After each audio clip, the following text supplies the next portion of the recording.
अस्सलाम वालेकुम।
चलें जी, बिस्मिल्लाहिर्रहमानिर्रहीम।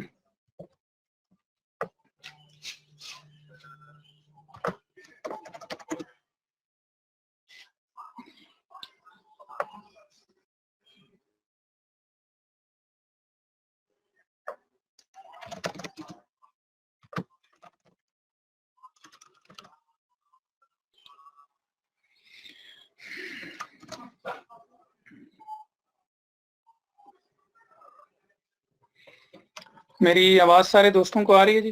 कंफर्म कर दें। अल्लाह का शुक्र जी, मैं बिल्कुल ठीक हूँ, अल्हम्दुलिल्लाह। बस 1-2 दिन थोड़ा टेम्परेचर हो गया, शुक्र है अल्लाह पाक का, बिल्कुल ठीक है।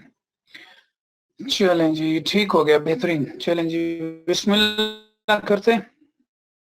मैं इंफॉर्मेशन गैदरिंग और स्कैनिंग के फेज़ को इब्तिदा करते हैं। कुछ वर्डिंग कन्वेंशन पहले ही बता दूं बेहतर है, क्योंकि ये मैं अभी बहुत यूज़ करूँगा। स्टार्ट में अगर थोड़ी सी कंफ्यूजन हो इस वर्डिंग कन्वेंशन में, तो उसमें जहन में रखिएगा कि ये इंशाल्लाह नेक्स्ट क्लास में ये चीज़ें यूज़ होंगी। मैं दोबारा दोहरा रहा हूँ, कुछ वर्डिंग कन्वेंशन बता रहा हूँ जो फिर नेक्स्ट क्लास में और उससे नेक्स्ट क्लास में ये अल्फाज इतनी दफ़ा मैं दोहराऊंगा कि ये इंशाल्लाह आपको कंसेप्ट भी हो जाएगा और इन्हीं का यूजेज है। अभी मैं थोड़ा सा स्टार्ट में बता रहा हूँ और खुद ही बता रहा हूँ कि ये थोड़ा सा आपकी फिर की घूम जाएगी। कुछ 5-6 लफ्ज हैं। सबसे पहले तो लिख लें जी, CVE, कॉमन वल्नरेबिलिटी असेसमेंट। और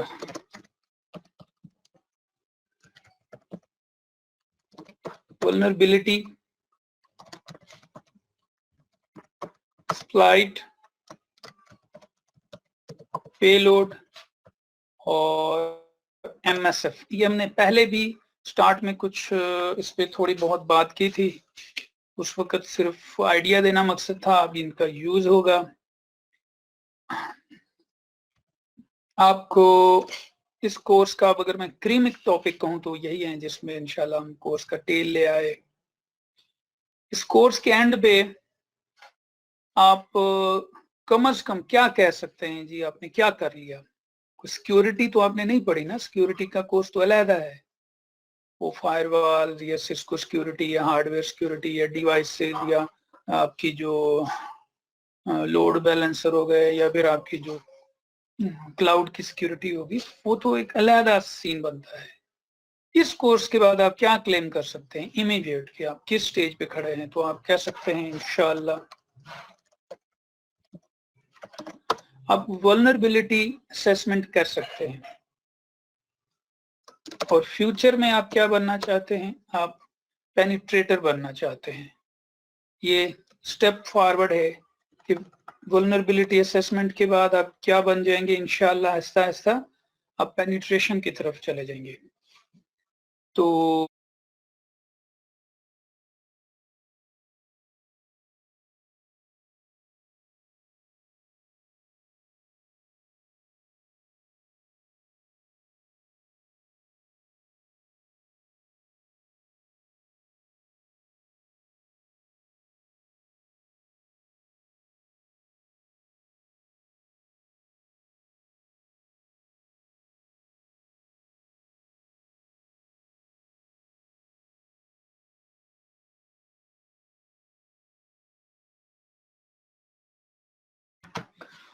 तो चलें जी, जी हैंग नहीं हुआ था, मैंने खुद म्यूट किया था। वल्नरेबिलिटी आप असेस कर सकेंगे। अब ये वल्नरेबिलिटी असेसमेंट क्या है, और इन फ्यूचर फिर इंशाल्लाह जैसे जैसे आप जिस फील्ड में आपकी जॉब हुई, अगर आप सिस्टम साइड पे हुए, आप विंडोज पे हैं या आप लाइनक्स पे हैं या आप डेटाबेस पे काम कर रहे हैं या आप वेबसाइट्स और वेब डेवलपमेंट में हैं या आप नेटवर्क साइड पे हैं, तो इन सारे ऑब्जेक्ट्स में यकीनन जैसे जैसे आपकी एक्सपर्टीज होती जाएंगी आप फिर उनकी पेनिट्रेशन भी करेंगे। इसको सिंपल कर देता हूं, आप अपने इन्वायरमेंट में सबसे पहले वल्नरेबिलिटी असेसमेंट करेंगे। किन टूल्स के थ्रू करेंगे, वही हमने स्कैनिंग फेज में देखना है। वल्नरेबिलिटीज क्या होती हैं? वल्नरेबिलिटीज वो लूप होल्स, ये सिक्योरिटी का वर्ड है, स्टार्ट में मैंने आपको कहा था वल्नरेबिलिटी लूप होल से थोड़ा सा हट के वर्ड है। वो लूप होल्स, वो वल्नरेबिलिटीज जो किसी भी एप्लीकेशंस में रह गई, जैसा कि जितना आपने पढ़ा उस हिसाब से अगर बताऊं, किसी एप्लीकेशन के ऊपर ब्रूट फोर्स का हो जाना, ये भी एक वल्नरेबिलिटी है। उसका सलूशन यही है कि फिर आप उसके ऊपर इंट्रूजन्स प्रिवेंशंस लगाएं। ऐसे ही बहुत सारी एप्लीकेशंस हैं जिनकी कोड के अंदर कुछ वल्नरेबिलिटीज रह जाती हैं और हैकर्स उन वल्नरेबिलिटीज को निकालते हैं, सेल करते हैं और या उसको ब्लैकमेल करते हैं उन कंपनीज को। तो वो वल्नरेबिलिटीज फिर पैच की जाती हैं, उन वल्नरेबिलिटीज की फिर उन एप्लीकेशंस के नए वर्जन्स में उन वल्नरेबिलिटीज को फिर फिनिश किया जाता है। और ये मुसलसल याद रखिएगा, ये वॉर जारी है, ये ब्रेक नहीं लगेगी। ऐसा नहीं है कि आपने 2, 4, 5, 10 या 100 वल्नरेबिलिटीज रट्टा मार लेनी है। रट्टा मारने की तो जरूरत नहीं है। मुझसे अगर फौरी पूछेंगे तो मुझे शायद 5-10 वल्नरेबिलिटीज के बेसिक से नाम याद है। बिलीव करें, उनका जो एक पूरा नंबर होता है जिसको हम सीवी नंबर बोलते हैं, मुझे एक भी याद नहीं है। मुझे उनके कुछ कॉमन से नेम याद है, इटर्नल ब्लू हो गया, कुछ कीपर हो गया, क्रीपर हो गया, जिस तरह से कोई पॉपुलर वल्नरेबिलिटीज हैं जो हम लोग दिखाते हैं। और उसके बाद अभी सिर्फ विंडो 10 के अंदर 200 प्लस वल्नरेबिलिटी है। विंडो 10 की बात कर रहा हूँ जो पॉपुलर वल्नरेबिलिटीज हैं, बाकी तो शायद मजीद कई 100 होंगी। फिर आप कई एप्लीकेशंस इंस्टॉल करते हैं, जैसे पिछले दिनों हम तो गो टू मीटिंग यूज कर रहे हैं, जैसे ही जूम यूज हुआ, जूम के जो वर्जन थे वो हैक हो गए। ऐसे ही आपका ब्राउजर यूज हो रहा है, क्रोम का जो आई थिंक मैं अगर भूल नहीं रहा 40.80 के 80.40 ये एक वर्जन है, ये वल्नरेबल है। जो यूज कर रहा है ये वाला वर्जन, तो समझ लें उस ब्राउजर के थ्रू उसकी मशीन हैक हो जाएगी। तो इसको हम कहते हैं, आप इंशाल्लाह इस कोर्स के बाद इस काबिल होंगे कि आप कहीं भी जाएं तो आप उनके सिस्टम को, उनकी विंडोज की मशीनों को, उनके विंडोज के सर्वर्स को, उनकी लाइनक्स की मशीनों को, उनके सर्वर्स को, उनके जितने क्लाइंट मशीन हैं वो विंडोज की हैं या वो लाइनक्स की हैं, उनकी कोई डेटाबेस चल रही है, उनके राउटर्स चल रहे हैं, उनके स्विच चल रहे हैं, और स्पेशली उनकी कोई अगर वेब एप्लीकेशंस चल रही है, उनका कोई वेब सर्वर चल रहा है, उन सब की वल्नरेबिलिटी असेसमेंट करके उनको रिपोर्ट निकाल के उनके हाथ में दे देंगे कि जनाबे वाला आपका सेटअप उस दिन तक कोई वल्नरेबिलिटी रखता है या नहीं रखता। और वल्नरेबिलिटी का लेवल क्या है? सबसे एक्सट्रीम लेवल होता है जिसको हम कहते हैं रिमोट कोड एग्जीक्यूशन। ऐसी वल्नर, फिर कह रहा हूँ ये अल्फाज मुमकिन है अभी शायद कुछ ऊपर से भी गुजरे हैं, मैं खाका बना रहा हूँ। सबसे खतरनाक वल्नरेबिलिटी वो होती है जिससे रिमोट कोड एग्जीक्यूशन हो जाए, मींस आपकी मशीन रिमोटली एग्जीक्यूट हो, मतलब हैक हो जाए। नहीं तो मैंने कहा था ब्रूट फोर्स होना भी, आपकी एप्लीकेशन बिल्कुल सिक्योर है, बेहतरीन है, हर लिहाज से अपडेटेड है, लेकिन ब्रूट फोर्स हो तो वो यूजर नेम पासवर्ड एक्सेप्ट करती है, तो इसको भी हम क्या कहेंगे? वल्नरेबिलिटी है। लेकिन इसका लेवल आप रेड लेवल नहीं कहेंगे। सच पूछें तो एक्चुअल में ये भी रेड लेवल है, लेकिन ये रेड लेवल के अंदर एक्सट्रीम नहीं है कि रिमोट कोड एग्जीक्यूशन नहीं है, लेकिन रेड लेवल हम इसको यूं कहेंगे, इसके थ्रू डीडोस हो सकते हैं, आपका सर्वर बैठ जाएगा, हैक नहीं होगा लेकिन फिर भी DDoS के थ्रू सर्वर डाउन हो जाएगा। तो कुछ एप्लीकेशंस होती हैं जो बैनरिंग मींस वो अपनी बेसिक इंफॉर्मेशन बाहर शेयर करती हैं, वो भी वल्नरेबिलिटी है। तो आप इस काबिल होंगे आप किसी को भी रिपोर्ट निकाल के दें। जैसे अभी हमारे एक दोस्त हैं, वेब डेवलपर हैं, उनके पास उन्होंने वल्नरेबिलिटी असेसमेंट करवाई।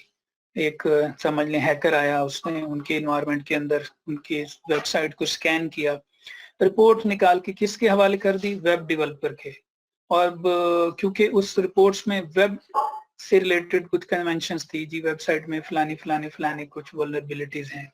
अगर तो वो वेब डेवलपर, जो हैकर था वो वेब डेवलपर भी होता तो शायद वो उन वल्नरेबिलिटी को ठीक भी कर देता। सच पूछें तो इस कोर्स के हिसाब से ये आपका काम नहीं है। आपने विंडोज को स्कैन किया, किसी भी कंपनीज के सर्वर्स को स्कैन किया, उसकी रिपोर्ट निकाल के आपने उनके हवाले कर दी कि जनाब ये वल्नरेबिलिटीज आ गई। अब वो वल्नरेबिलिटीज विंडोज मुमकिन एक्टिव डायरेक्टरी में है, मुमकिन है ओरेकल की कोई डीबी चल रही है उसमें है। तो आपकी अगर एक्सपर्टीज इतनी अच्छी नहीं है, आपको नहीं पता एक्टिव डायरेक्टरी के बारे में, आपको नहीं पता मजीद कोई एप्लीकेशंस के बारे में, तो शायद आप उनको ठीक ना करके दे सकें।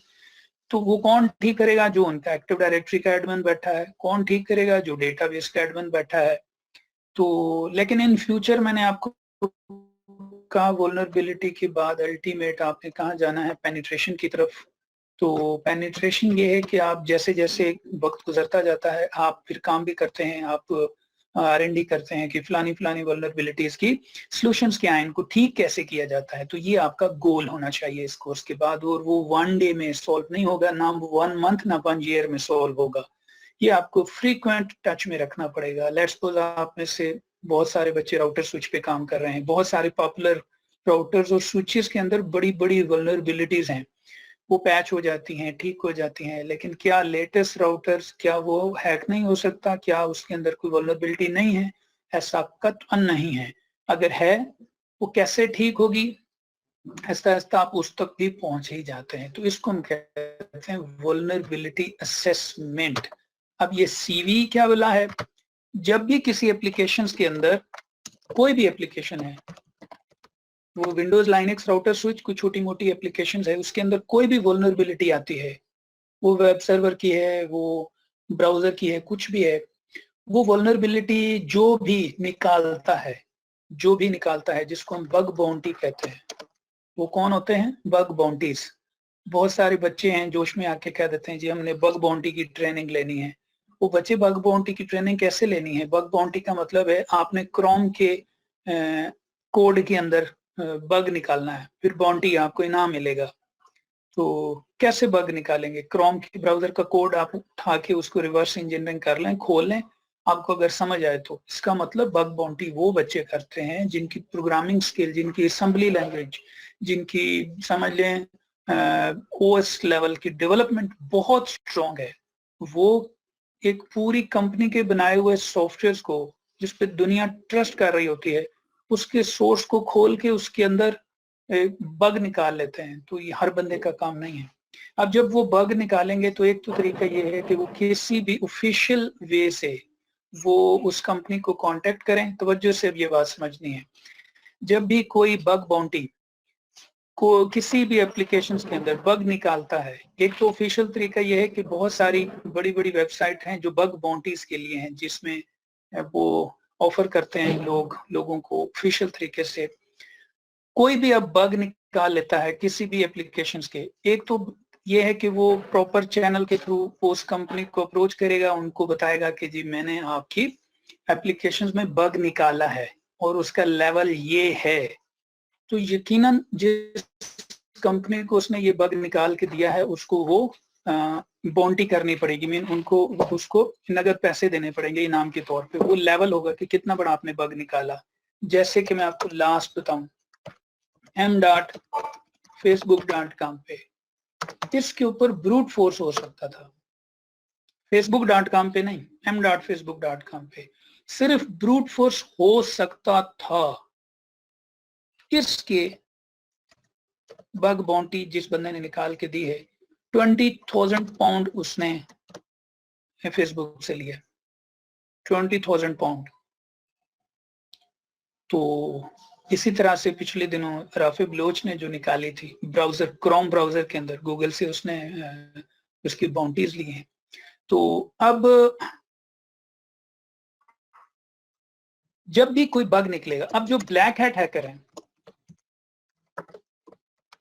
वो क्या करते हैं, वो भी यही काम कर रहे होते हैं, लेकिन वो जब भी किसी एप्लीकेशंस के अंदर बग निकालते हैं तो वो समझ लें एक तरह से ब्लैकमेल करते हैं। वो बजाय इसके कि उस डायरेक्ट कंपनी को अप्रोच करें, वो उस कंपनी के समझ लें जो कंपेटिटर होता है उसको अप्रोच करते हैं और उसको ये बग्स बेचते हैं, और वो एक तरह से उस कंपनी को डी एडवर्टाइजमेंट किया जाता है, उसको बिठाने की कोशिश की जाती है, उनके सर्वर्स को हैक करने की कोशिश की जाती है, और वो फिर कोशिश करेंगे कि जल्दी से देखें कैसे हैक हुआ। तो अगर एग्जैक्ट बता दिया जाए तो वो जल्दी से उस बग के अगेंस्ट पैच बनाते हैं, लेकिन अगर एकदम अटैक हो जाए तो वो पैच, पहले तो खुद अपना बग ढूंढने में टाइम लगेगा, फिर वो पैच बनाएंगे, तो इस देर में यकीनन उस कंपनी की शोहरत को नुकसान पहुंचेगा। तो ये ब्लैक हैट हैकर काम करते हैं। तो जो नॉर्मली जो बग्स बाहर आते हैं, जो बग बाउंटीज निकालते हैं, तो उसको लेट्स सपोज एक बंदे ने क्रोम के अंदर एक बग निकाला, एक इंटरनेट एक्सप्लोरर में निकाला, फायरफॉक्स में निकाला, फिर अगले साल कुछ और बग निकाला, फिर उसे अगले साल कोई और बग निकाला, तो हम क्या लोगों को क्या कहें, 2013 वाला बग, 2016 वाला बग, जनवरी वाला नहीं, उसको जहन में रखें। CVE एक नंबर दिया जाता है, ज्यादातर वो ऐसे ही होता है 2020 और समथिंग 16। हर बग, हर वल्नरेबिलिटी, बग के बजाय मैं क्या कहूंगा, वल्नरेबिलिटी, हर वल्नरेबिलिटी को एक खास नंबर मिलता है जिसको कहा जाता है CVE। हर वल्नरेबिलिटी को क्या मिलेगा, एक स्पेशल नंबर असाइन होगा जिसको क्या कहा जाता है, CVE। और ये आप यहां से अंदाजा लगाएं, इतनी सारी सीवीज मिलेंगी आपको, अल्लाह भला करे, मैं आपको दिखाता हूँ। cve.mitri.org ये एक वेबसाइट है। यहाँ पे समझ लें ऑलमोस्ट डेटाबेस जो इस वक्त जितनी सीवीज हैं उसकी यहाँ पे पड़ी होती है। ये ओनली वेबसाइट नहीं है, 100 ऑफ साइट्स। ये जी search of list, let's suppose मैं यहाँ पे सर्च मारता हूँ जी, माइक्रोसॉफ्ट की चलें, मैं ऐसे कहता हूँ जी माइक्रोसॉफ्ट की जितनी सीवीज हैं। अब यहाँ ये देखें, ये Microsoft exchange server remote code execution कब आई है, ये 2021 की है। माइक्रोसॉफ्ट एक्सचेंज सर्वर के ऊपर ये वल्नरेबिलिटी है। अब ये सीवी को जब आप ओपन करेंगे, ये उसके अंदर अपनी डिटेल बताएगा कि क्या बग था, कैसे था। ऐसे Microsoft office remote code execution, ये रेड, मैंने आपको कहा था सबसे रेड वल्नरेबिलिटी कौन सी होती है, जो रिमोट कोड एग्जीक्यूशन दे, ये माइक्रोसॉफ्ट पावर पॉइंट। तो ऐसे ही मैं यहाँ पे इसको कहता हूँ, क्या था जनाब, चलें लाइनक्स की निकालते हैं। SSH, पिछले दिनों SSH की, सॉरी सूडो की बहुत खतरनाक वल्नरेबिलिटी आई थी लाइनक्स में। ये लें जी, ये लाइनक्स के बारे में अब ये आपको पढ़नी आ जाएंगी आगे चल के। तो ये इसको हम क्या बोलते हैं, ये सीवीज हैं। हर वल्नरेबिलिटीज के अगेंस्ट क्या बनती हैं, सीवीज। तो आगे चलते हैं, नहीं तो इसी के अंदर आप कंफ्यूज हो जाएंगे। सीवी बता दिया, वल्नरेबिलिटी बता दिया। आपकी जो भी वल्नरेबिलिटी बनेगी या निकलेगी, सॉरी बनती तो नहीं है, जो वल्नरेबिलिटी बनी तो उसके अगेंस्ट बनाए जाते हैं एक्सप्लॉइट, उसके अगेंस्ट बनाया जाता है एक्सप्लॉइट, और उसके अंदर होता है पेलोड। यहाँ पे मैं बात करके आगे चलूंगा, यहाँ कंफ्यूज हो जाएंगे, मैं थोड़ा सा आगे निकल जाऊंगा यहाँ से और यही यूज करूंगा अगली क्लास में। आज सिर्फ आइडिया देना चाहता था। यूं समझ लें, आपको पता लग गया जी फायरफॉक्स में या इंटरनेट एक्सप्लोरर में या क्रोम में फलानी वल्नरेबिलिटी है, तो वो क्या करें फिर उस वल्नरेबिलिटी का, उस वल्नरेबिलिटी को किया जाएगा एक्सप्लॉइट। किसके थ्रू एक्सप्लॉइट किया जाएगा, पेलोड के थ्रू। पेलोड होता है piece of code, piece of code जो कि इस वल्नरेबिलिटी को क्या करेगा, एक्सप्लॉइट करेगा। और ये सारे काम किसके अंदर होंगे, ये सारे काम होंगे इस खतरनाक टूल में, जिसको मैंने आपको कहा था काली लाइनेक्स का, ये हैकिंग की दुनिया का किंग कौन सा टूल है, वो है MSF। यूं समझ लें, खाली लाइनेक्स सिर्फ काली नहीं, ओवरऑल हैकिंग की दुनिया का किंग टूल अगर आप मेरे से पूछें, किसी भी आप टीचर से पूछें, वल्नरेबिलिटी असेसमेंट वाले से पूछें, पेनिट्रेटर से पूछें, ब्लैक हैट हैकर हो, व्हाइट हैट हैकर हो, कि किंग ऑफ टूल कौन सा है, everyone will tell you कि MSF, Metasploit Framework। MSF stand for Metasploit Framework। इसके अंदर जनाबे वाला ये एक्सप्लॉइट्स और पेलोड्स होते हैं और पूरी डेटाबेस होती है, जिनके थ्रू हम Windows, Linux, mobile, iPhone, Android, इन सब को एक्सप्लॉइट करते हैं, हैक करते हैं किसी खास वल्नरेबिलिटीज के अगेंस्ट। अब खिचड़ी पक गई होगी कुछ बच्चों को, एक लाइन में फिर दोहरा देता हूं। हम वल्नरेबिलिटी स्कैन करेंगे, इस टूल के अंदर स्पेशली एक्सप्लॉइट करेंगे और हर एक्सप्लॉइट के अंदर कुछ पेलोड्स इस्तेमाल होंगे। तो मकसद क्या है? मकसद है आपके इर्द गिर्द जो मशीन चल रही है उसको तो बाद में हैक करना, पहले खुद की मशीन को चेक कर लो कि आया आपकी खुद की विंडो 10, विंडो 7 या जिस ओएस पे आप बैठे हैं या लिनक्स पे हैं वो खुद वल्नरेबल तो नहीं है। तो हम लैब बनाएंगे, उस लैब में अब आप लोगों ने जहन में रखना है ऑन वर्चुअल बॉक्स, जो स्टार्ट में मैंने आपको बताया था, वर्चुअल बॉक्स के ऊपर आपके पास होनी चाहिए, अब विंडो 10 भी कर लो, एक विंडो 7 भी कर लो। स्टार्ट में मैं विंडो 7 को हैक करके दिखाऊंगा और हमारा फिर नेक्स्ट फेज होगा कि मैं विंडो 10 को हैक करके दिखाऊंगा, जिस पे विंडो डिफेंडर हमें तंग करेगा तो देखेंगे उसका हल क्या निकालना है। तो हम देखेंगे कि क्या किसी मशीन में वल्नरेबिलिटी है या नहीं है। तवज्जो से समझिएगा ये बात, मैं फिर कह रहा हूँ, ये आपके कोर्स का टेल और आपके कोर्स का क्रीम पढ़ा रहा हूँ। आप देखेंगे किसी भी मशीन को कि उसमें वल्नरेबिलिटी है या नहीं है। कल दिन तक, मैं कल दिन कह रहा हूं, मैं तो 5 मिनट का भी वो नहीं करूंगा, ट्रस्ट नहीं करूंगा। कल दिन तक मेरी ये विंडो 10 100% अपडेटेड थी, थी और वल्नरेबल नहीं थी। लेकिन ये बात कब तक है? कल दिन तक मैंने चेक किया था। मुमकिन है कल से लेके अब तक कोई नया इसकी वल्नरेबिलिटी आ गई हो। ये आवाज नहीं आ रही सही? चलें एक मिनट वेट कर लेते हैं, एक मिनट है। ये कौन सी समय जैज 4G से?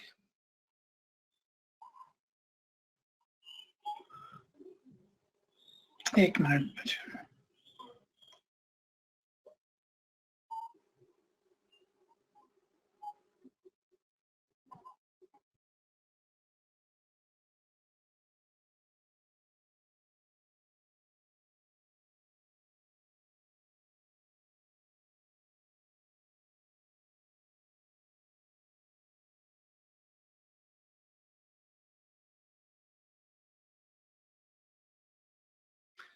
जी आवाज आ रही है मेरी जनाब?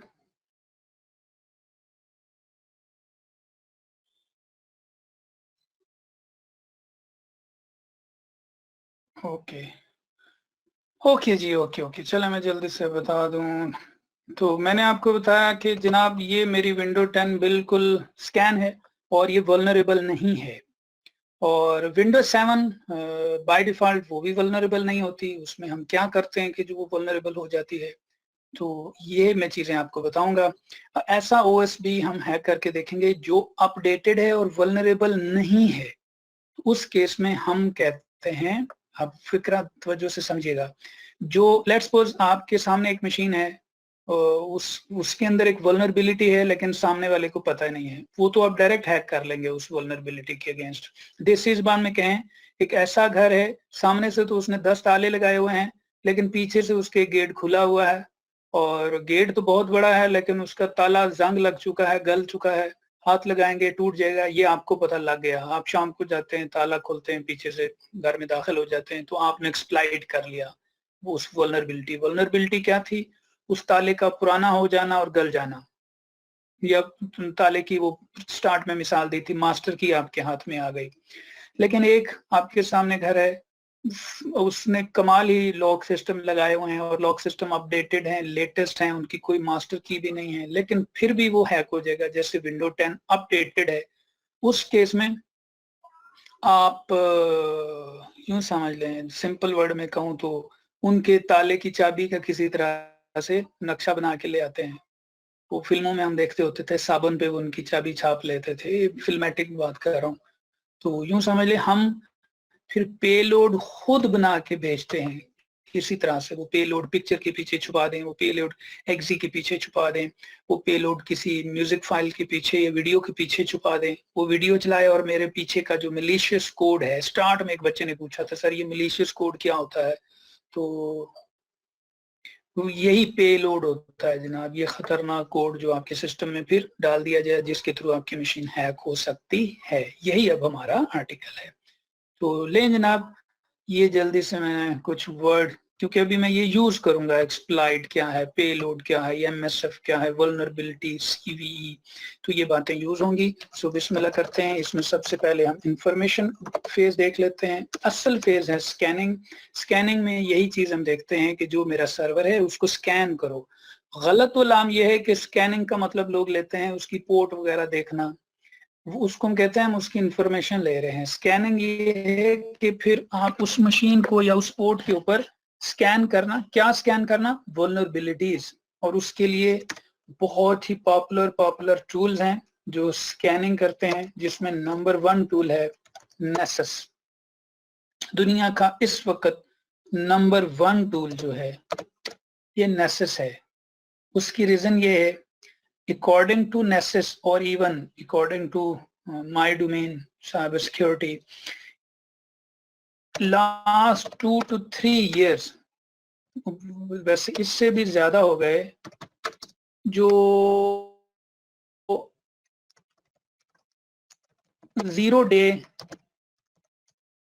वल्नरेबिलिटी इंफॉर्मेशन होती है। 0 डे वल्नरेबिलिटी इंफॉर्मेशन, स्टार्ट में मैंने वर्ड यूज किया था 0 डे।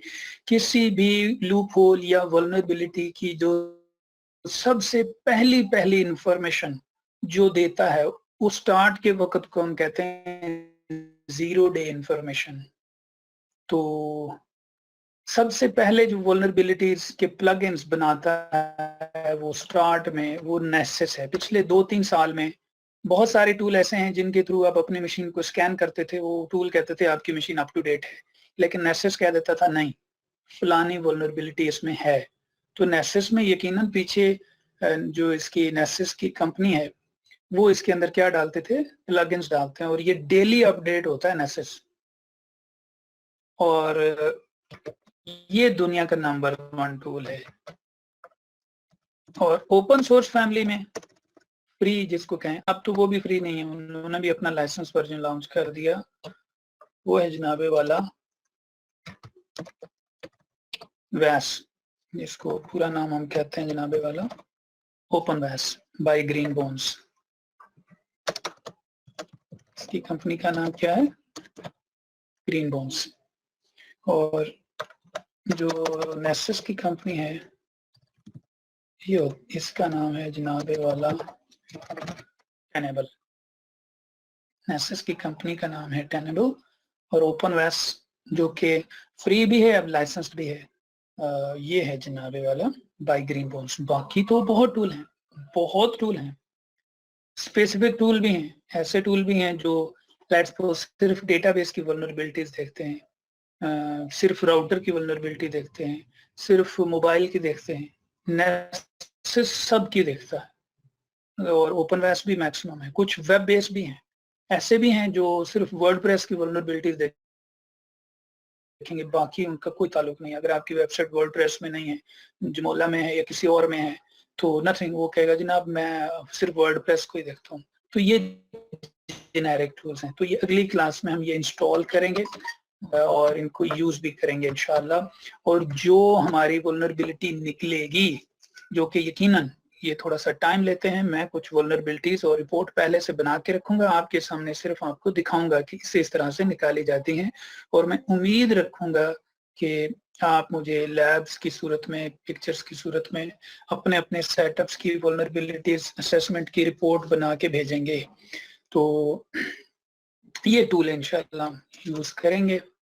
आज मैं कोशिश करूंगा कि इंस्टॉलेशन की एक दो चीजें बता दूं, क्योंकि नेक्स्ट क्लास में what is Splunk for, Splunk क्या करते हो फैसल भाई? स्प्लंक तो एक टूल है, लॉग रीडर और इंट्रूजन्स भी कर लेता है। तो स्प्लंक की भी वल्नरेबिलिटी, वो तो किसी मशीन पे ही होगा ना, उस मशीन की एप्लीकेशंस की। स्प्लंक के अंदर भी कोई स्पेसिफिक वल्नरेबिलिटी होगी तो उसमें आ जाएगी नेसेस में। तो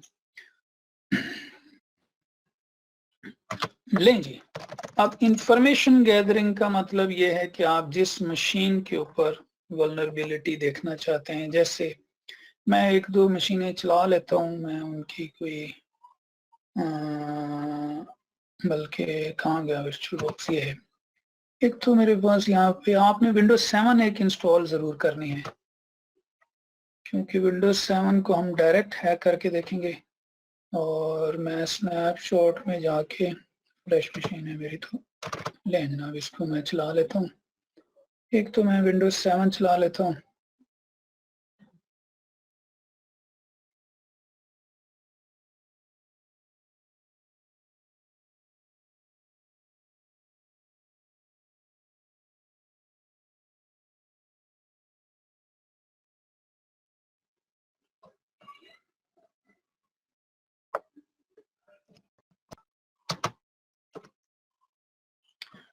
और तीसरी मशीन नहीं चलाते, कुछ ओवरलोडेड हो जाएगी। मैं कुछ वैसे इंफॉर्मेशन दे देता हूँ। अब जेनेरिक कुछ टूल बताता हूँ जिसके थ्रू हम लोग बेसिक इंफॉर्मेशन लेते हैं। मेरे नजदीक तो मैंने कहा हमारे लिए एनमैप ही काफी है, बाकी कुछ टूल्स हैं। तो मैंने कहा नॉर्मली मैं तो एनमैप से ही हमारा काम हो जाता है बेसिक इंफॉर्मेशन का, क्योंकि बाकी टूल्स तो ऐसे हैं कि आप एक ब्लैक हैट हैकर के तौर पे किसी के एनवायरनमेंट में अटैक करना चाह रहे हैं, फिर तो आप घूमते फिरते हैं। जब आप खुद वल्नरेबिलिटी असेसमेंट करना चाह रहे हैं तो हम तो कहते हैं भाई आप जिस कंपनी में हैं आप वहां पे जाकर लेंगे और साइन सेटअप के अंदर पूरी पूरी वल्नरेबिलिटी असेसमेंट कर रहे हैं। तो उसमें याद रखिएगा कि किसी भी कंपनी में जब आपने वल्नरेबिलिटी असेसमेंट करनी है तो उसके लिए तो आप उनके यूजर ने पासवर्ड भी डायरेक्ट ले रहे होते हैं। जी बताएं, मुझे वॉइस का इशू आ रहा है अभी भी? क्यों आ जा रहा है वॉइस का इशू? नेट तो इधर बड़ा बल्ले बल्ले चल रहा है।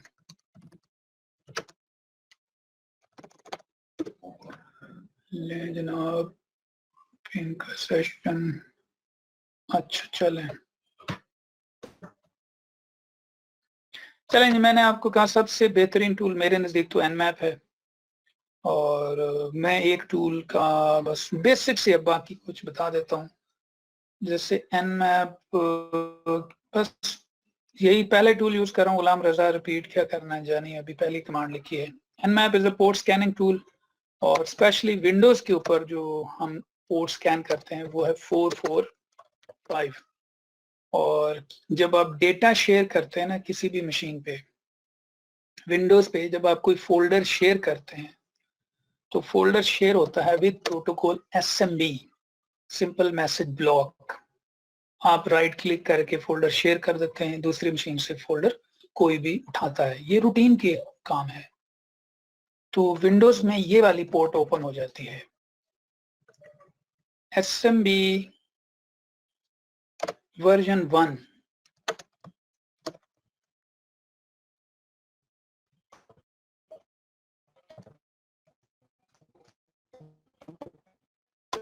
वल्नरेबल है, किस लेवल पे है? रिमोट कोड है। इसका मतलब है अगर विंडोज 7 आपके सामने चल रही है, 10 की बात नहीं कर रहा हूं, इसकी वजह यह है विंडो 10 में एसएमबी वर्जन 2 है, लेकिन अगर आपने विंडो 10 पे भी एसएमबी वर्जन 1 इनेबल कर दिया तो फायरवॉल भी ऑन रहेगी, सारा कुछ ऑन रहेगा। सिर्फ एक फोल्डर शेयर करने से आपकी मशीन क्या हो जाएगी, हैक हो सकती है। क्योंकि विंडो 10 पे बाय डिफॉल्ट एसएमबी वर्जन 2 है, तो हम विंडो 10 को भी फंसा ही लेंगे, दिखाऊंगा कैसे। तो मैं फिलहाल मिसाल दे रहा हूं आपको विंडो 7 की। इवन विंडो 8 भी बहुत सारे लोग यूज कर रहे हैं विंडो 8। विंडोज 7 में सिर्फ आपने एक फोल्डर शेयर किया, वो किस प्रोटोकॉल पे होगा, एसएमबी पे। किस पोर्ट पे होगा, 445 पे। सबसे पहले तो ये पोर्ट स्कैन करो किसी भी मशीन की कि आया 445 किसी मशीन के ऊपर पोर्ट ओपन है या नहीं। अगर है तो उसके बाद सेकंड फेज हम करेंगे स्कैनिंग के एसएमबी की जो पोर्ट है वो वल्नरेबल है कि नहीं। मुमकिन है उस बंदे ने विंडोज 7 में एसएमबी वर्जन 2 यूज कर लिया हो, पैच कर लिया हो, और उसको ये पता हो। एक बंदा है विंडोज 7 यूज कर रहा है, लेकिन उसने विंडो एसएमबी का जो वल्नरेबिलिटीज थी उसको ठीक किया हुआ है। तो आप फिर वल्नरेबिलिटी स्कैन करेंगे। तो पहले तो हम इंफॉर्मेशन देखते हैं। तो इंफॉर्मेशन के लिए मैंने आपको क्या कहा था, the best tool is nmap। ले जनाब इस मशीन का मैं देख लेता हूँ स्टेटस क्या है। नेटवर्क इसका होना चाहिए मेरा ब्रिज पे, वायरलेस पे, ठीक है, हम सेम नेटवर्क पे होंगे। और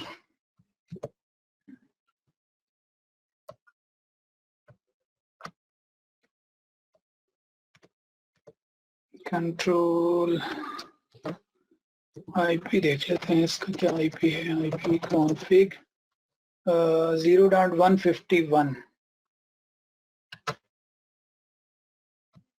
151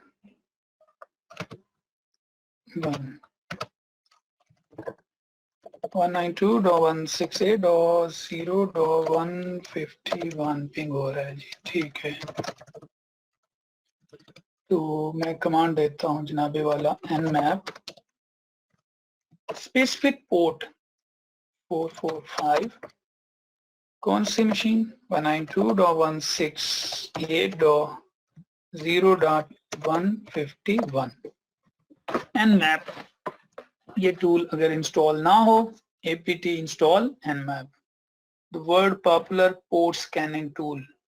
और याद रखें अब तो nmap बहुत ही जबरदस्त टूल हो गया। मैं कहता हूँ जितने स्टार इसको दे दें कम है, आला, बहुत आला टूल है। अब ये nmap स्कैनिंग समझ लो, इंफॉर्मेशन भी देता है, ये स्कैन भी करता है।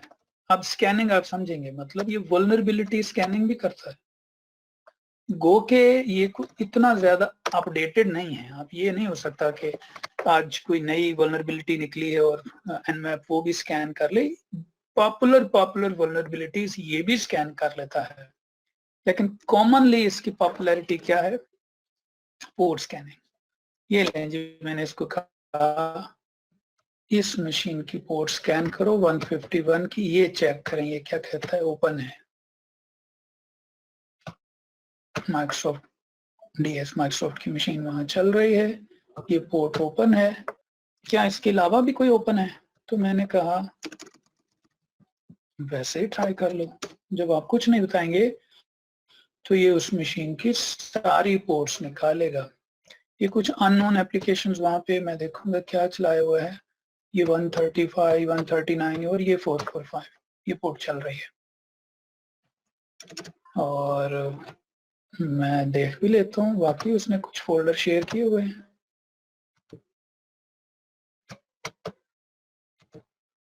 इवन यहाँ विंडोज से देख लो, 192.168.0.150 ये लें जी, उस मशीन पे ये लें। वो कहता है कि एडमिन ये लें, उसने एक डेटा नाम का फोल्डर शेयर किया हुआ है और यूजर्स का फोल्डर भी शेयर है। ये विंडो 7 की मशीन है बेसिकली, जिस पे फोल्डर शेयर है।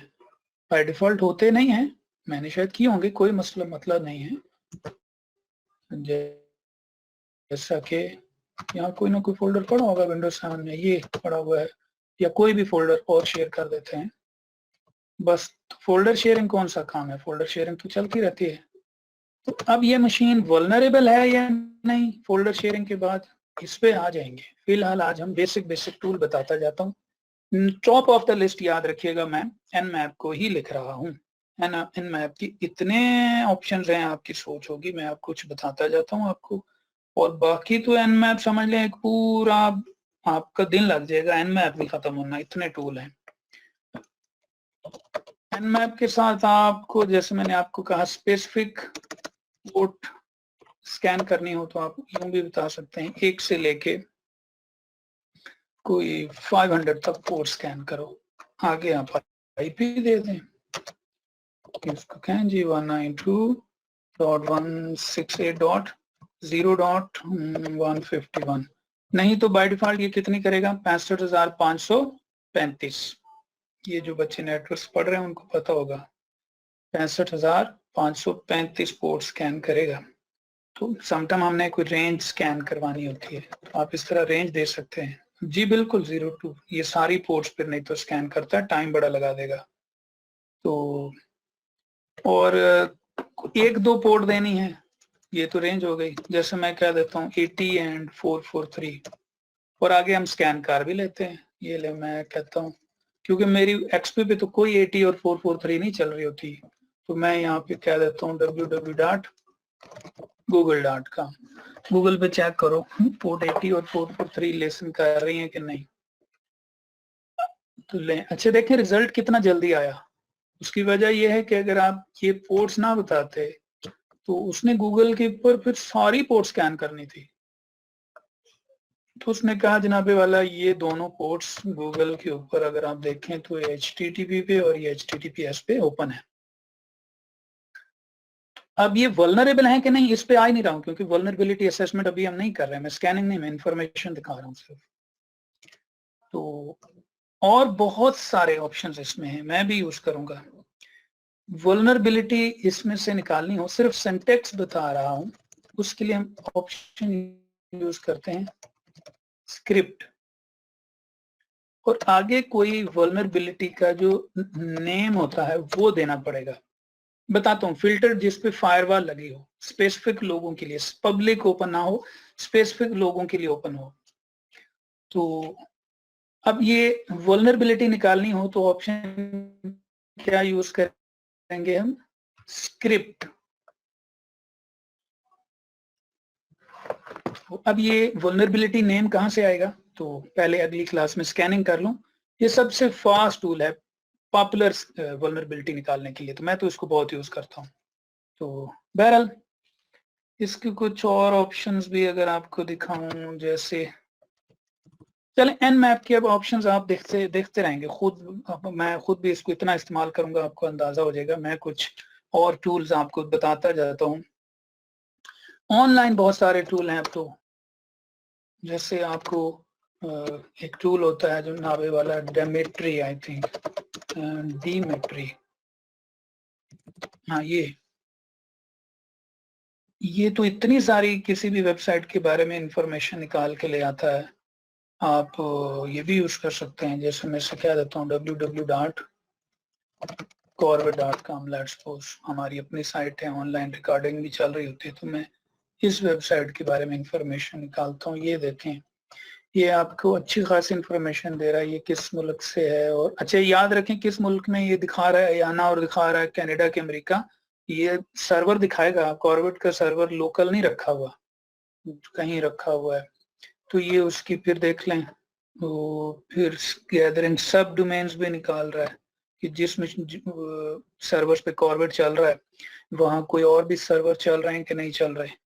बल्कि मैं एक और टैग भी ओपन कर लेता हूँ, ये डेमेट्री तो अच्छी खासी इंफॉर्मेशन निकाल के ले आता है। मैं एक और टैग भी ओपन करता हूँ, एक और टूल भी आपको दिखाता हूँ कि नॉकपाई।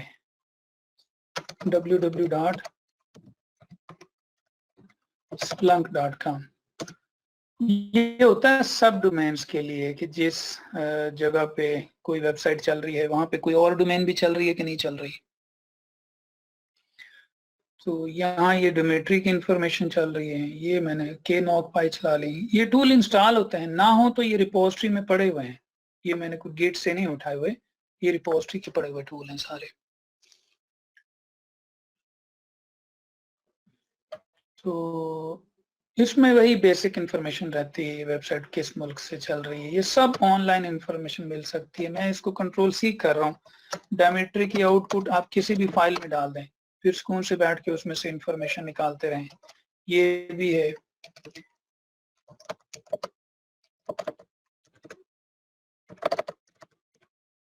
एक टूल होता है जनाब हार्वेस्टर, बल्कि उसका नाम था दी हार्वेस्टर, हार्वेस्टर नहीं। ये आपकी बेसिक ईमेल एड्रेस निकाल के ले आएगा किसी भी डोमेन के, किसी भी डोमेन के। लेकिन यही काम आप hunter.io इस वेबसाइट से भी कर सकते हैं। आप hunter.io पे जाएं, आप किसी भी वेबसाइट की ईमेल एड्रेस निकालना चाहते हैं, पब्लिक जो ज्यादातर वहां यूज होते हैं, वो भी निकाल के दे देगा। तो एक छोटा सा टूल मैं आपके सामने दिखाता हूँ, जरा आपके लिए इंटरेस्टिंग रहेगा। ये लें जनाब, knocpy ट्राई मार रहा है, तो अब ये लगे रहते हैं ये टूल। अब मैंने आपको बताया था स्टार्ट में ही कि इस तरह के जितने टूल हैं ये यूज वहां होते हैं जहां आप एक इलीगल वे से कोई हैकिंग करना चाहते हैं और आपको कोई सर पैर है ही नहीं, किसी आईपी नहीं पता, कोई आपको वेब सर्वर का नहीं पता, आपको उस डोमेन्स के बारे में कुछ नहीं पता, तो फिर आप ट्राइयां मारते हैं, चलो उसमें और कौन सी वेबसाइट चल रही है, उसमें कोई और ईमेल आईडी, कोई ईमेल आईडी वाले का कोई फोन नंबर मिल जाए, कोई फोन नंबर से मैं उससे बातें पूछ लूं। ये सब ब्लैक हैट हैकर की तरफ से समझ लें बातें जाती हैं। इवन कई तो ऐसे भी होता है कि हम किसी कंपनी का कोई ईमेल आईडी निकाल लेते हैं दी हार्वेस्टर से या hunter.io से, फिर उस ईमेल आईडी की इंफॉर्मेशन निकालने के लिए हम कोशिश करते हैं उस ईमेल आईडी को चेक करें वो किस किस डोमेन्स पे है, उसका कोई फोन नंबर मिल जाए, फिर उस बंदे को लड़की लुड़की से फोन करवा के उसको इंफॉर्मेशन का। मैं फिर कह रहा हूँ ये सब अनऑथराइज्ड वल्नरेबिलिटीज के लिए निकाली जाती है ये इंफॉर्मेशन। एक्चुअल में जहां वल्नरेबिलिटी असेसमेंट करेंगे तो वहां तो सामने आप इवन हम साइन करवाते हैं कि जनाब आप ये ना हो कि हम कोई इंफॉर्मेशन वगैरह आपकी इधर उधर आप हम पे इल्जाम लगा दें, हमें अपने यूजर नेम पासवर्ड दे के हमें वल्नरेबिलिटी असेसमेंट करने दें। तो उस केस में तो आपको ये सारा कुछ खुद ही प्रोवाइड किया जाएगा। ये कौन है जनाब, ये कॉलर 1, अपना नाम मेंशन कर दें दोस्त। ये कौन साहब हैं?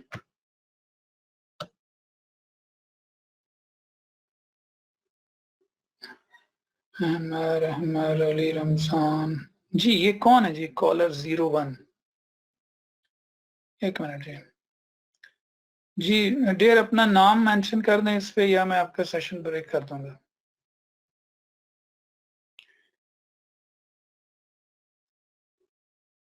मैं दोबारा बता रहा हूँ जनाबे वाला, ये कॉलर 01, हु इज ही?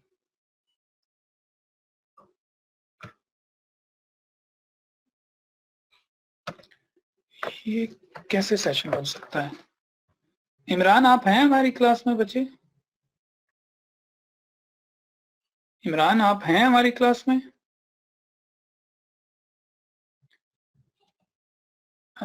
ये कौन है इमरान? ये कैसे किसी का सेशन बन सकता है हमारे ऐसे क्लास में?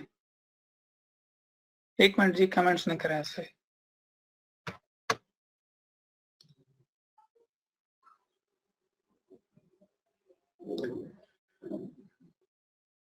चलें जी, बिस्मिल्लाह करते हैं। इमरान, अगर इस तरह का कोई सेशन बने बचे तो फौरी मैसेज कर दिया करें उनके, उनको कहने या नाम लिख दें या आप अगले लम्हे सेशन ब्रेक कर दिया करें, चलती क्लास रुक जाती है।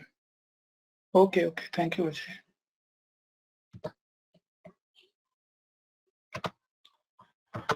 चलें, मैं कुछ ज्यादातर ये छोटे छोटे टूल्स पे जैसे मैंने आपको बताया एक दो टूल्स हैं मैंने रखे हुए थे, रूट इन्फो, यहाँ बहुत सारे टूल पड़े हुए हैं, जैसे FBI पड़ा है, यूजर कॉन पड़ा है, शेयरलॉक पड़ा है, ये जबरदस्त टूल है।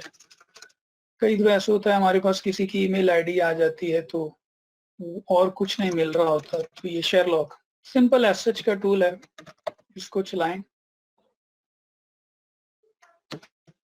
और यहाँ पे लास्ट टाइम मुझे एक ईमेल आईडी भेजा गया कि सर उस ईमेल आईडी की कोई इंफॉर्मेशन ही नहीं मिल रही, को पता ही कर दें, तो मैंने वो यहाँ पे दिया ईमेल आईडी। लेट्स सपोज मैं इससे कह देता हूँ जनाब claim@yahoo.com fictitious, तो वो अब सर्च करता जाएगा, वो कहता है जनाब इस तरह का उसे अकाउंट मिला, इंस्टा पे मिला। अब ये मुख्तलिफ पब्लिक डोमेन्स पे ढूंढेगा, फिर हम इन पब्लिक डोमेन्स पे जाके इस अकाउंट के ऊपर जाके कोशिश करते हैं कहीं से इसकी कोई इंफॉर्मेशन मिल जाए, कोई फोन नंबर मिल जाए, तो ये भी एक तरीका होता है कोई यूजर। ऐसे ही कुछ आपको फोन नंबर्स के बारे में आइडिया होगा, बहुत सारी पब्लिक वेबसाइट हैं जहाँ पे वो कहते हैं जी आप कोई फोन नंबर दें, हम आपको इंफॉर्मेशन निकाल के दे देंगे। और इंटरेस्टिंगली समटाइम वो इंफॉर्मेशन बिल्कुल ठीक होती है। ये कैसे हो जाता है, याद रखें पाकिस्तान की जो डेटाबेस थी 2017 में एंड में, बल्कि 16 एंड में या 17 एंड में, मैं भूल रहा हूँ, याद नहीं आ रहा, लेकिन इन्हीं 2 सालों में है वो पूरी डेटाबेस लीक हो गई थी। लीक होता रहता है मुख्तलिफ डोमेन्स का, जैसे पिछले दिनों नादरा का डेटा लीक हुआ और इसी तरह से PTA का डेटा लीक हुआ था। तो 2017 तक कई दफा ऐसे होता है कि आप अपनी सिम की इंफॉर्मेशन निकालें किसी भी साइट से, तो वो आपको सिम आपके पास है लेकिन वो आपको नुमान के नाम पे दिखा देगा।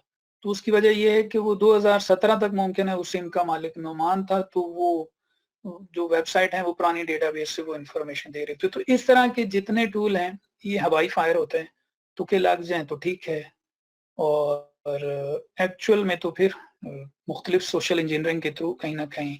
तो ये लें जी, मैं इसको भी रोक रहा हूँ। ये एक छोटा सा टूल था यूजर कॉन के नाम से, नाम तो आपने देख ही लिया है।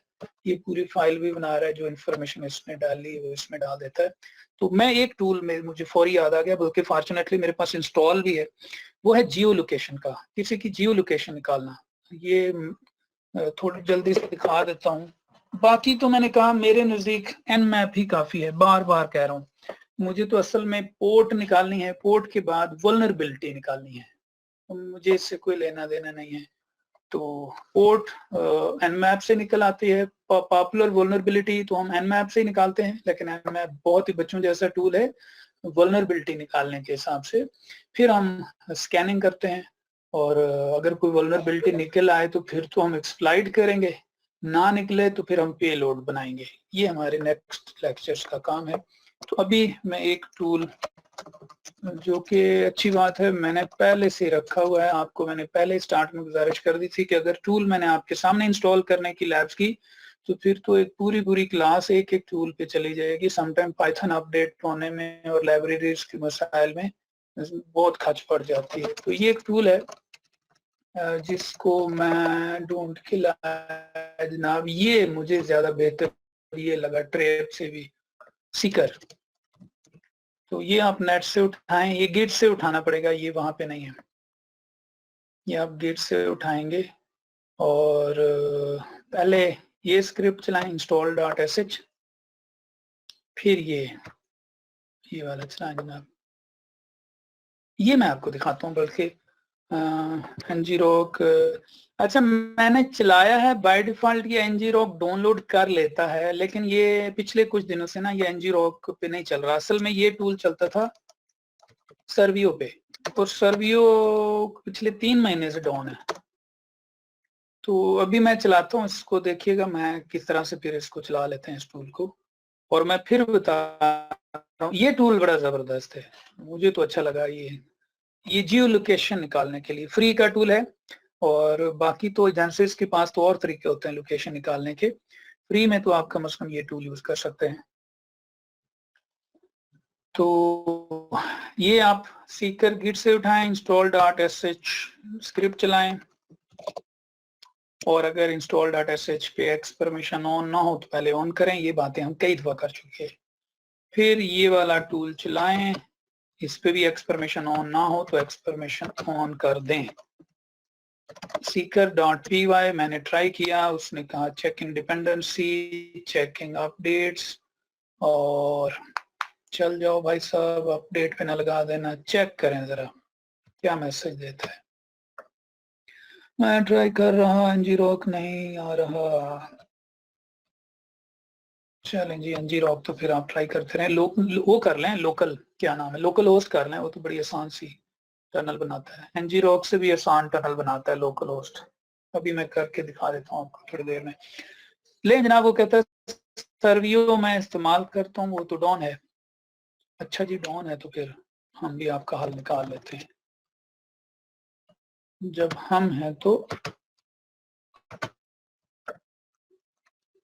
हेलो जनाब, हम इसको कहते हैं ngrok की टनल। अगर मैं ना भूलूं तो टनल मैनुअल बना दो, टनल इसकी मैनुअल बनाओ, -k टेस्ट, बल्कि मैं कहता हूं जनाब mykml। ये kml फाइल बनती है, ये क्या होती है? kml stand for KML stand for multiple language. के मैं भूल गया तो फिर मजा तो नहीं आएगा जब गूगल सामने हो। गूगल भाई के होते हुए भूल कैसे हो सकते हैं? KML स्टैंड फॉर, लेकिन गूगल है बड़ा कमीना, कोई पता नहीं लगता क्या गंद बुला निकाल के दे दे। ले जी, की होल मार्कअप लैंग्वेज। अच्छा, मैं मल्टीपल लैंग्वेज कह रहा था, वो और है, वो YAML का होता है। ले जनाब, शुक्र है मैंने कहने से पहले। ये KML स्टैंड फॉर की होल मार्कअप लैंग्वेज। ये बेसिकली मुख्तलिफ जगह यूज होती हैं, XML वगैरह में भी। ये जो आप जियो गूगल अर्थ वगैरह यूज करते हैं ना, तो समटाइम वो KML फाइल मांगता है आपसे। तो आप इधर ही आ जाओ। तो मैंने इसको कहा मेरी जो लोकेशन हो उसको KML फाइल में भी डाल देना, तो वो गूगल अर्थ में भी आप यूज कर सकते हैं। और टनल क्या बनाओ? मैनुअल बनाओ। एंटर करते हैं। ले जनाब, ये तो चल पड़ा, ये तो चल पड़ा। अब चल पड़ा तो क्या करेगा? ये नियर बाई गूगल ड्राइव का लिंक या व्हाट्सएप का लिंक या कोई टेलीग्राम, कोई भी आप ऑप्शन चूज करें। मैं ये एक ऑप्शन यूज कर लेता हूँ, तो व्हाट्सएप का भी देख लेंगे। तो 0 यूज कर लेता हूँ पहले मैं, ये आपको एक लिंक बना के दे। लें जी, वो कहता है मैं तैयार हूँ। किस पोर्ट पे चल रहा हूँ मैं? आपकी मशीन 8080 पे चल रहा हूँ, और मैं इंतजार कर रहा हूँ कि कोई विक्टिम आए। किस पोर्ट पे आए? आपकी 8080 पे। तो मैं नियर यू, ये नियर यू अब आप सबको नजर आएगा क्या है। आपकी पोर्ट 8080 पे, तो आपकी पोर्ट 8080, मेरी मशीन तो अब ये है। लो, मैनुअल टनल भी आप देख ही लेंगे। मेरी मशीन तो है जनाब वाला 192.168.0.45। मैं तो एक्सेस कर लूंगा अपनी बेस मशीन पे, क्योंकि हम सेम नेटवर्क पे हैं। अब मैं ये ग्रुप में डाल देता हूँ। तो ग्रुप में कैसे आप यूज करेंगे? कोई इंग्लैंड बैठा है, कोई USA बैठा है, कोई सऊदीया बैठा है, तो उस केस में आप टनल बना लें। ngrok मेरा कहीं पड़ा होगा, बहुत सारे तो मैंने किए होते हैं। रूट पे भी एक पड़ा हुआ है ngrok./ngrok। देखता हूँ कि ये किस यूजर का चल रहा है। HTTP 8080, ये देखें, ये आपका किस पोर्ट पे चल रहा है? 8080 पे, 80 पे नहीं। तो आप मैनुअल टनल बना रहे हैं ngrok की, किस प्रोटोकॉल पे? HTTP पे, और किस पोर्ट पे? 8080 पे।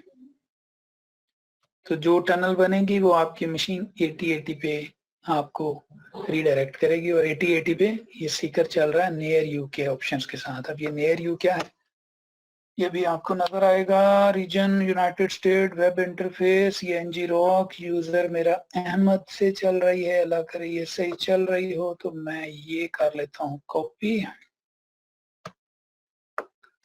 HTTPS का भी आ रहा है, ये भी चल ही जाएगा। इसको करते हैं यहाँ पर पेस्ट। और मैं आपको भी पहले मैं यहाँ दिखा दूं, बल्कि मैं आपको भेज रहा हूं, आप में से हर बंदे ने अब ओपन नहीं करनी। मैं क्योंकि यहाँ पर इंफॉर्मेशन पहले तो मैं आपको खुद को दिखा दूं। ये देखिएगा जरा, जैसे मैंने इसको ओपन किया, क्योंकि मैंने HTTP की किया था तो नॉट सिक्योर आ रहा है।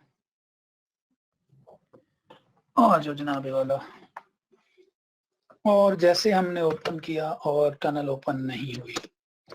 जब टनल ओपन नहीं हुई तो हम इसको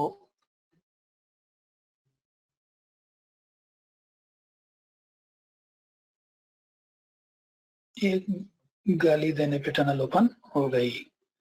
और यहाँ पर अगर आप देखें तो इंफॉर्मेशन आ रही है, यहाँ पर इंफॉर्मेशन आ रही है एनजी रॉक की कि किसी ने इस टनल को ओपन किया हुआ है, लेकिन यहाँ पे कोई मैसेज नहीं आया।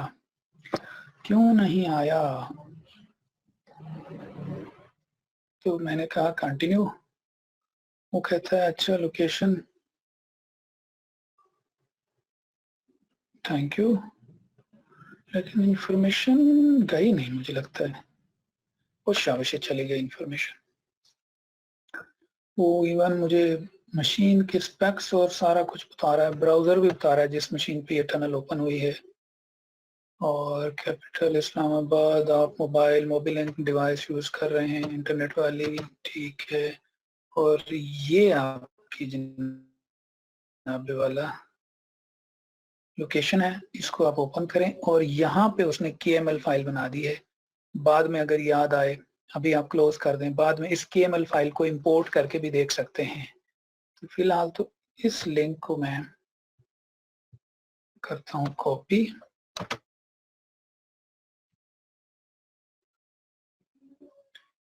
और यहाँ पे डालते हैं। एक दफा मैं अपना दिखा दूं सिर्फ, फिर आप इसको यूज कीजिएगा। किसी एक बंदे को मैं कहूँगा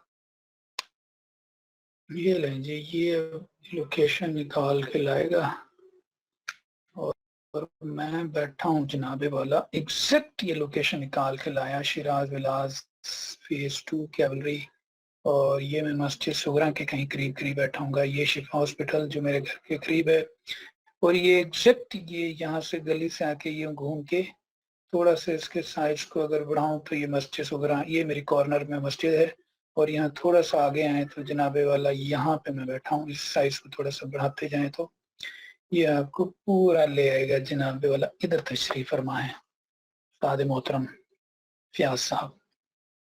अब मैं ये आपको भेज देता हूँ ये टनल, और ये जरा देखते हैं कोई ऑनलाइन स्टूडेंट की किसी की लोकेशन निकालते हैं, मजा तब आएगा। आप कहेंगे सर जी आपने अपनी लोकेशन हमें दिखा के खुश कर दिया। तो लें जनाबे वाला, मैं डाल रहा हूँ इधर। अब आपने एक काम करना है, ओहो है नहीं, इसको नहीं जनाबे वाला, टनल मैंने भेजनी है। आप में से चलें शहर यार तू ही ओपन कर। लैपटॉप पे कौन बैठा है? मोबाइल पे अक्सर ये टनल के इशू आते हैं। लैपटॉप पे जो बच्चा बैठा है जरा मुझे डेबिट, हाँ 50,000 मेरे अकाउंट में किसने डेबिट कर दिया? बड़ी बात है यार।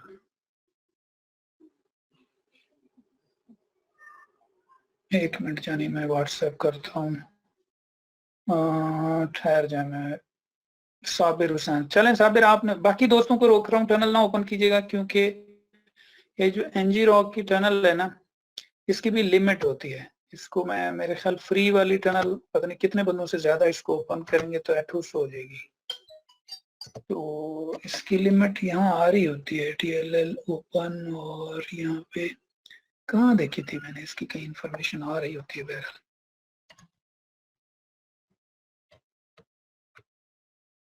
तो एक तो ये जो आई, इसको मैं थोड़ा सा नीचे ले जाता हूँ, ये तो मेरी अपनी है, न्यू इंफॉर्मेशन निकालेंगे। चैनल में करता हूँ कॉपी, HTTP वाली कर लें या HTTPS वाली कर लें, और इसको मैं कर देता हूँ पेस्ट। कहाँ पे, हेलो जी। जी साबिर आप ओपन करें इसको जरा, ये आपको बताएगा नियर यू, आपके करीब कुछ लोग हैं जी, दोस्ती करना चाहते हैं, आपने कहना है ओके, साथ ही आपसे लोकेशन अप्रूव करवाता है और पास कर देता है। और आपने घबराना नहीं है, ये हमारा सरकारी नारा है, और आपने लोकेशन यस करनी है। और इधर में हम बैठे देख रहे हैं, हेलो जनाबे वाला, अरे ठहर जो किधर चले हो, बाकी नहीं ओपन कीजिएगा, खिचड़ी पक जाएगी, बस और कोई ओपन नहीं करेगा टनल को। एक दो मैं दिखा दूं लोकेशन, फिर बात करेंगे। ये जनाबे वाला एशिया, पाकिस्तान, पंजाब आपका, अच्छा ये सिटी जरूरी नहीं वो, ये आपकी ISP सिटी होता है। जैसे मुझे ये इस्लामाबाद और समथिंग जहां से मेरा इंटरनेट आ रहा हो, ये वो दिखा रहा होता है बेसिकली। आपकी लोकेशन ये होगी, तो कौन सी मशीन थी, विंडो प्लेटफॉर्म 64 बिट और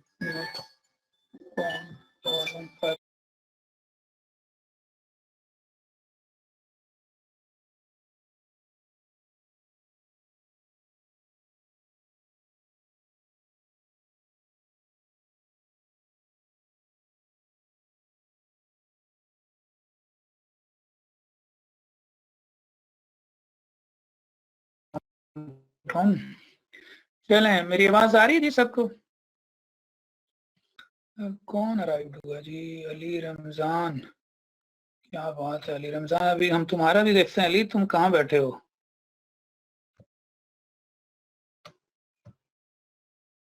शहरियार कहता है सर हमारा चेक कर ले, नहीं पहले हम साबिर साहब का देखते हैं जी। साबिर जानी बैठा कहाँ है, तो लो जी साबिर साहब, ये है जनाबे वाला लोकेशन।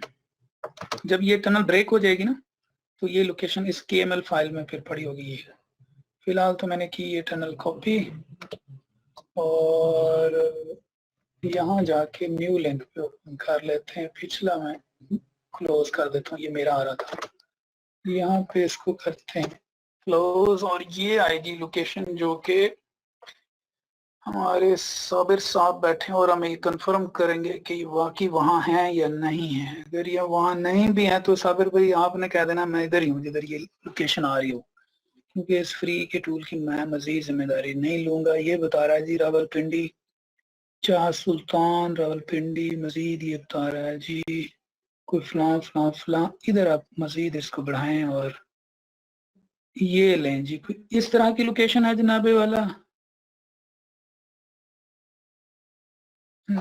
ये रावल रोड के करीब करें, कोई इधर ही है जनाबे वाला आप, नर्सिंग हॉस्पिटल के आगे हॉस्पिटल है क्या? हो साबिर भाई आप नर्सिंग हॉस्टल के करीब क्या कर रहे हैं?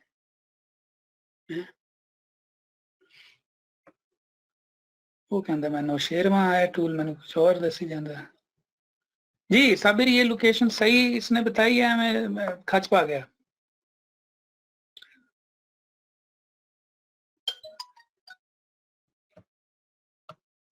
गलत बता रहा है ये आपकी डिवाइस। चलें और कोई ओपन करे, देख लेते हैं, और करे जी कोई ओपन। गलत भी बता रहा है तो इसकी जिम्मेदारी मैं नहीं लूंगा। लिंक प्लीज, कोई एक बंदा, चलें जी। क्या नाम था अपने, शहरियार ओपन करो भाई, मेल कर लो। हाँ जी, अली जेब करें जनाब, आप करें, अली जेब करें जी ओपन। यहाँ पे मैं देखता हूँ कोई और इंफॉर्मेशन आई है। ये जनाब कोई OS है, CPU आईफोन, और ये कोई एशिया, पाकिस्तान, पंजाब, और वेटिंग फॉर। आप जी लोकेशन वो करें, अलाउ करें उसे। डिनाइड, आपने लोकेशन नहीं अलाउ की, आपने कहा जनाब किथे, हेलो जनाब ये कोई और साहब आए, बस बस बस रुक जाएं, जो हैं बता देते हैं ये कौन साहब है, बताएंगे मुझे। वैसे तो लॉन्गिट्यूड और लैटिट्यूड भी आ रहा है, यहाँ से आ सकती है, चेक करो। और इधर चले जाते हैं, मैं तो करता हूँ जनाबे वाला यहाँ पे,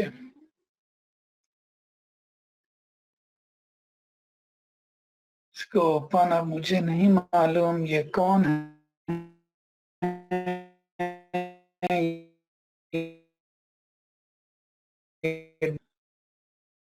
में कौन है जनाब ये डस्का सियालकोट, जिसकी ये लोकेशन हमारे पास आई है, नंबर हैदर,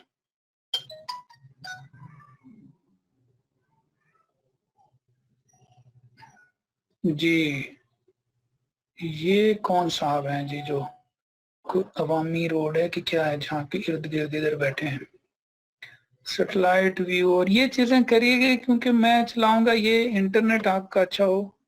ठीक लोकेशन है जी नुमान हैदर, चलें जी, बाकी अब हम ये देख लीजिएगा आप, ये डिपेंड करता है, आप अगर गूगल अर्थ ओपन कर लेना, यहाँ पे ये तो मैप है, गूगल अर्थ ओपन करके जो इसकी केएमएल फाइल है, ये जो इस पाथ पे पड़ी है, वो इसको इंपोर्ट कर लें तो ये तो आपको एग्जैक्ट लोकेशन पे ले जाएगा उधर। तो चलें जी, एक कोई और साहब आए हैं, बस इनको चेक कर लेते हैं, बस फिर बस करते हैं। और मैं दो एक टूल अगले बता दूं, वेटिंग फॉर यूजर इंटरेक्शन नहीं दी आपने जनाब, कोई फायरफॉक्स से कोई साहब आए आपने, वो ठहर दो, कौन है पिन पिन पिन, मुसीबत पड़ जाती है। ओके जनाब, चलें जी, मैं ये रोक रहा हूँ।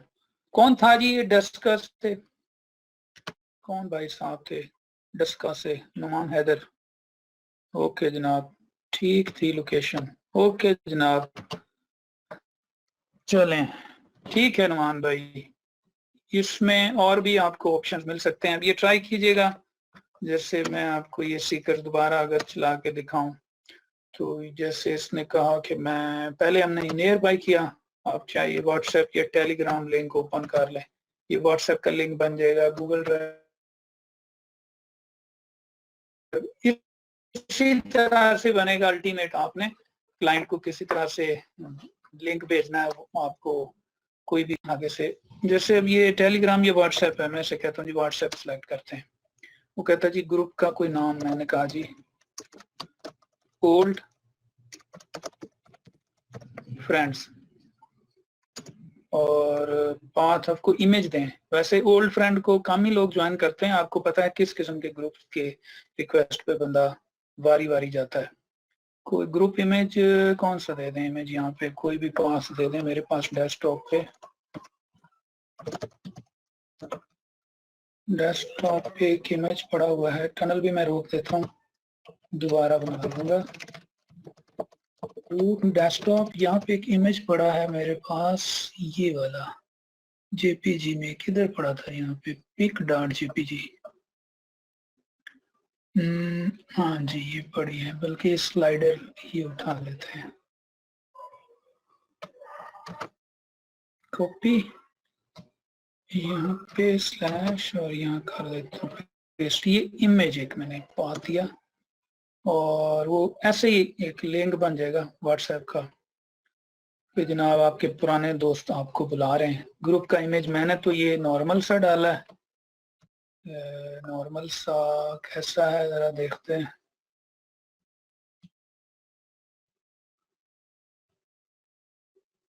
मैंने तो मेरे ख्याल ये वाला डाला है, बदक चेंज जड़ी बैठी, यहाँ पे कोई रश्के कमर टाइप आप इमेज डाल देंगे तो भले भले ग्रुप के मेंबर आने शुरू हो जाएंगे।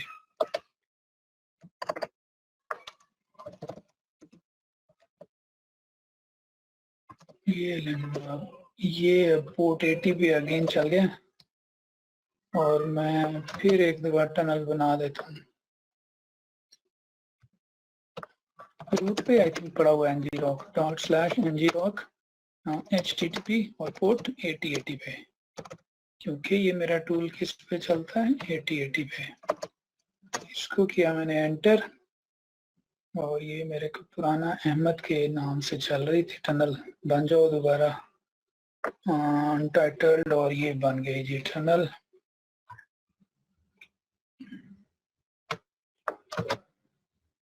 कॉपी और यहाँ पे इसको करते हैं ओपन।